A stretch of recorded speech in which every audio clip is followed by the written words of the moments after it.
que é essa engenharia reversa? Ah, se essa situação fosse dessa forma, teria esse risco ergonômico ainda? É uma engenharia reversa. E isso é muito bacana de fazer, principalmente quando você aplicou alguma ferramenta ergonômica. Quando a gente aplica uma ferramenta, a gente precisa de dados daquela realidade para inserir na ferramenta, para ela me dar um diagnóstico se tem risco ou não. Tem ferramentas que não dão diagnóstico de risco, que dão diagnóstico de nível de ação. Ah, precisa agir agora imediatamente, ou não precisa agir agora, pode ser, sabe? Mas algumas dão risco, né?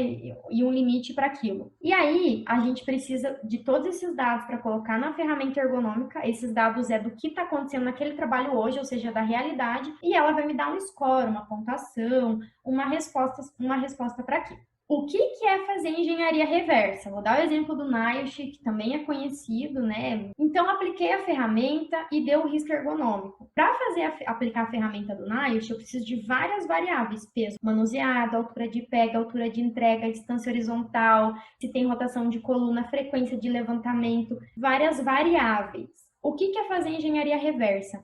É eu pegar aquela realidade que eu tenho hoje e alterar antes de propor a solução ergonômica, para ver se eu altero isso, realmente reduz ou elimina o risco ou não. Ou às vezes aumenta o risco ou fica no 0 a 0 e empata. Se fica no 0 a 0 e empata, não vale a pena eu propor isso para o cliente, porque eu preciso trazer resultados para ele. Então, o que é engenharia reversa? Eu estou lá no NIOSH, deu risco. Será que se eu simular que essa altura, ao invés de ser uma altura ruim, aquela altura de pega era 40 centímetros de altura, uma altura baixa, uma altura ruim, será que se eu melhorar essa altura, colocar a partir de uma bancada ou de um pallet em 75 centímetros de altura, será que se for dessa forma esse risco é reduzido ou eliminado? Vou simular, estou fazendo uma engenharia reversa. Mantenho os dados daquela situação de trabalho, só altero a altura de pega, melhoro ela, elevo aquela carga e dou um play ali no jogo.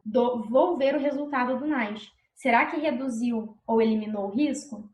Então, isso é fazer engenharia reversa, que é muito fácil e muito show de bola de fazer quando a gente usa ferramenta ergonômica, né? Por exemplo, uma ISO com valores, quantificações. Então, isso é engenharia reversa. Um outro exemplo usando isso mesmo. Opa, deu risco e ele está fazendo uma rotação de tronco para pegar, porque ele está aqui e a carga está aqui. Então, ele está pegando a carga aqui, tendo essa rotação para pegar a carga, porque ela está em um ambiente muito apertado que ele não consegue se posicionar corretamente. Ele precisa fazer essa torção de tronco para pegar a carga porque é muito apertado, por exemplo. Ou porque a carga está colocada de uma forma ruim que faz com que ele tenha que rotacionar. O que eu vou fazer? Fazer uma engenharia reversa. Será que se a gente mudar esse layout, mudar a disposição das caixas, ou um simples treinamento ergonômico que fala, olha, você não pode rotacionar mais a coluna, você tem que pegar de frente e dar passos para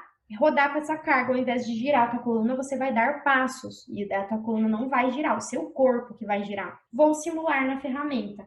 Ele tinha 45 graus de rotação de coluna, é a mesma situação de trabalho, não mudei nada. Se eu só mudar isso, se eu conseguir mudar isso, coloco 0 graus de rotação de coluna e dou um play lá na ferramenta. Será que reduziu ou eliminou o risco? Aí, fazendo isso, eu vou conseguir saber se aquilo que eu pensei de sugestão, ela realmente vai ser eficaz para daí eu dar para o cliente aquela sugestão. Como a gente conversou, não é bacana a gente solucionar algo que a gente não tem a menor noção se vai dar certo. Quando a gente faz essa engenharia reversa, a gente já tem uma boa noção de que sim, vai dar certo, ou se não for, aí eu vou pensar em outra coisa, né? Sempre que eu vou fazer uma solução ergonômica, que eu usei qualquer ferramenta ou ISO, norma, planilha que seja, eu faço uma engenharia reversa para entender se aquilo que eu estou pensando como solução realmente vai ser eficaz.